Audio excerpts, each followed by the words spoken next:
নমস্কাৰ ৰাইজ, মই ৰিয়াশ্ৰী হাজৰিকা। আজি গুৱাহাটীৰ পৰাই ভইচ অভাৰ কৰিছোঁ। যোৰহাটৰ পৰা আমি গুৱাহাটীলৈ আজি আহিলোঁ, কাৰণ গুৱাহাটীৰ পৰা ফোন আহিলে যে আমাৰ কোৰ্টত কিছুমান কাম আছে, সেইকাৰণে যাব লগা হ'ল। সেইটো কাৰণে মা, মই, আইতা আৰু লগত কেইজনমান আহিছিলে, আৰু এই আহি থাকোঁতে ৰাস্তাতে আমি চাহ খাই ল'লোঁ সোমাই পেলাই। তাৰপাছতে আমি আকৌ গুৱাহাটী অভিমুখে গ'লোঁ, আৰু আমি যোনখনত চাহ খাবলৈ সোমাইছিলোঁ বহুতেই বেছি ধুনীয়া, আৰু আমি ইয়াত গৈ আছোঁ। বহুদিন ভালকৈ মিনি ব্লগো দিব পৰা নাই। কিয় দিব পৰা নাই আপোনালোকক নেক্সট এটা মিনি ব্লগত জনাম, আৰু আজি আমি কি কামত গৈছোঁ তাকো জনাম।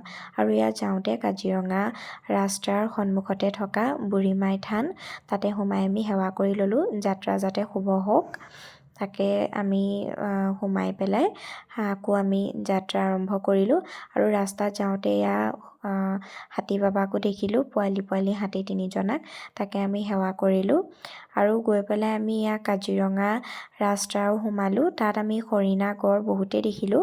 তেনেকৈ চাই পেলাই আমি গুৱাহাটী বুলি গ'লোঁ। কিয় গৈছোঁ বাৰু আপোনালোকক জনাম। আমি ঘৰৰ পৰা 12টামানতে ওলাইছিলোঁ।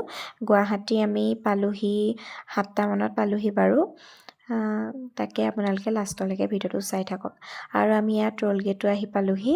তাৰপাছতে আমি সোমালোঁ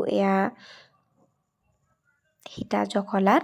তাত জুবিন গাৰ্গক ইমান ধুনীয়াকৈ শ্ৰদ্ধাঞ্জলি জনাই থোৱা আছে, আৰু ডক্টৰ ভূপেন হাজৰিকাদেৱকো ধুনীয়াকৈ সজাই থোৱা হৈছে।